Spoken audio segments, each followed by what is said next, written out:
It's such a small and subtle variation on the standard Galaxy S6 that Samsung didn't even bother to capitalize the brand name. But don't be fooled by the understatement. As with other bold devices from our recent history, it's surprising what a little curve can do. It's Michael Fisher with Pocket Now, here with a video review of the Samsung Galaxy S6 Edge.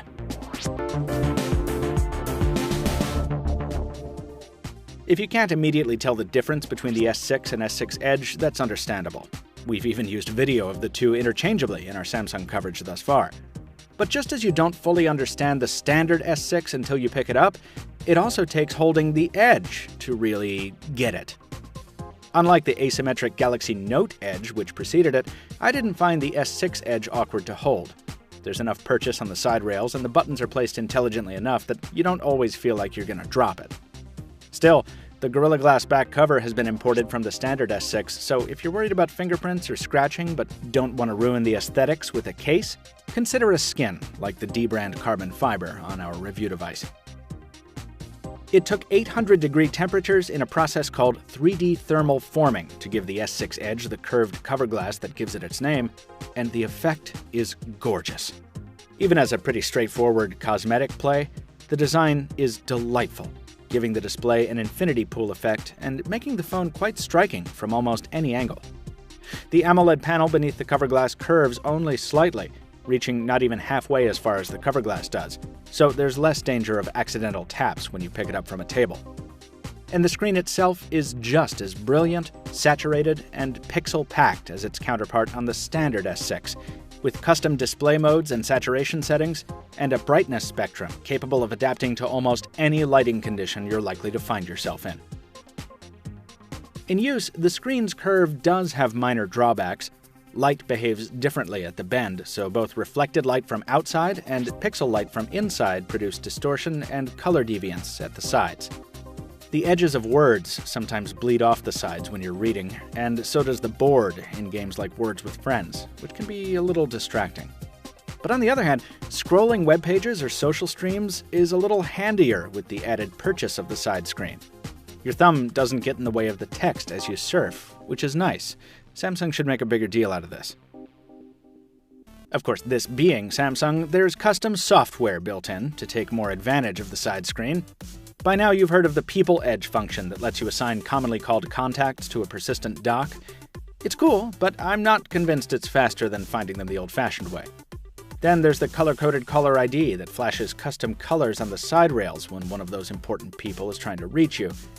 But in order to work, it requires you to put your expensive new phone face down on the table, which just feels all different kinds of wrong.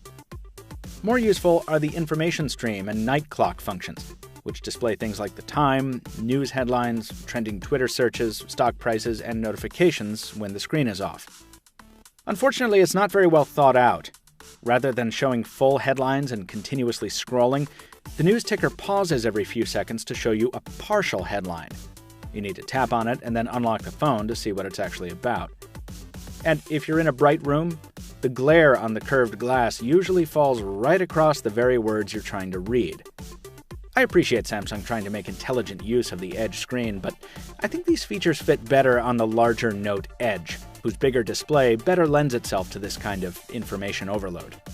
Here on the S6, the Edge screen is more effective as an aesthetic adornment than anything else. In standard use, the Edge screen also makes hitting corner buttons a little tougher. You need to focus a little more on hitting the touch target just right. But otherwise, this software feels just like the standard S6.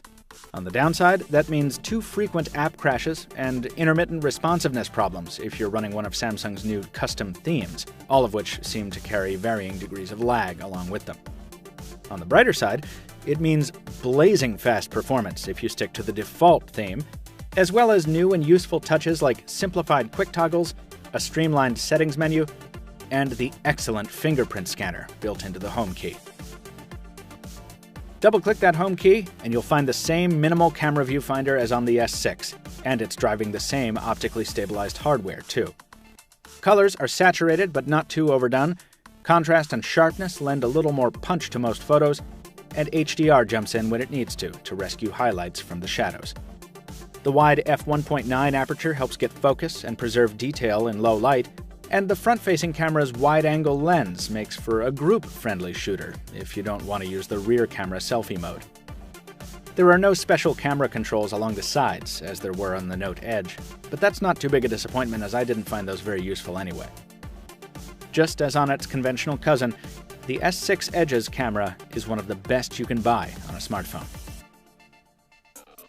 Also like the S6 Edge probably won't last you a full day if you take a lot of pictures, or really do anything that keeps the screen on for an extended period. At this point, folks, I've been through 3 T-Mobile units, gotten feedback from a colleague on Verizon, and seen enough other reviews to say that the S6 and S6 Edge have fair to poor battery life. Keeping your services updated helps, disabling Wi-Fi calling may help, and keeping an eye on what apps are running in the background is always a good idea. But I've never been able to get much more than 3 hours screen-on time between charges. Yes, it charges incredibly quickly with the adaptive charger in the box, and the wireless charging built in is very convenient and fun if you or your favorite coffee shop use Qi or PMA chargers. But this is the company that came up with the name wall huggers to make fun of people who couldn't last the whole day on their phone batteries. And if you're like me, you probably won't last the whole day on the S6 Edge, not without intermittent top-ups. If you're a desk jockey with a wireless charging pad next to your computer, you'll be fine.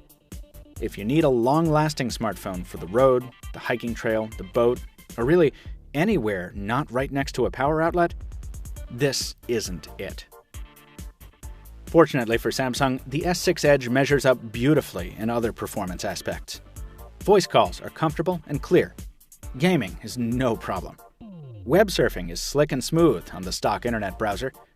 S-Health is as capable as ever for monitoring your fitness efforts, and the phone packs all the hardware you need for wireless transactions anywhere magnetic card readers exist, when Samsung Pay goes live, anyway.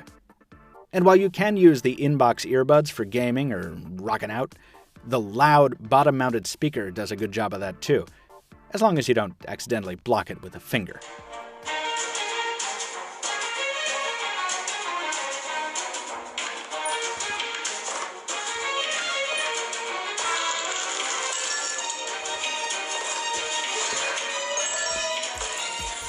So, the very first day I used this device in public, a railroad employee stopped the official business she was doing, locked eyes on my review device, and cooed.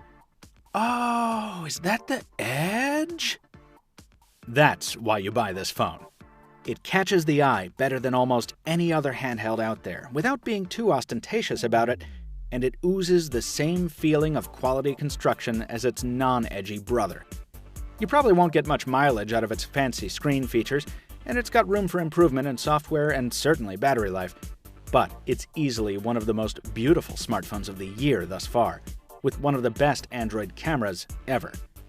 It's not cheap, but the Galaxy S6 Edge is a solid buy if you want a flagship phone with the looks to match, and you don't mind being a wall hugger.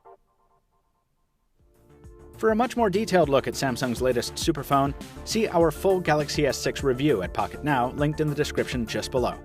This review was made possible by a sample device from Dbrand, whom we thank for their support. Visit them at dbrand.com, visit us at pocketnow.com, and follow me on Twitter at Captain2Phones. Till next time, this has been Michael Fisher, reminding you of the immortal words of Hunter S. Thompson. The only people who truly understand the Edge are those who've gone over it. See you next time, folks, and thanks for watching.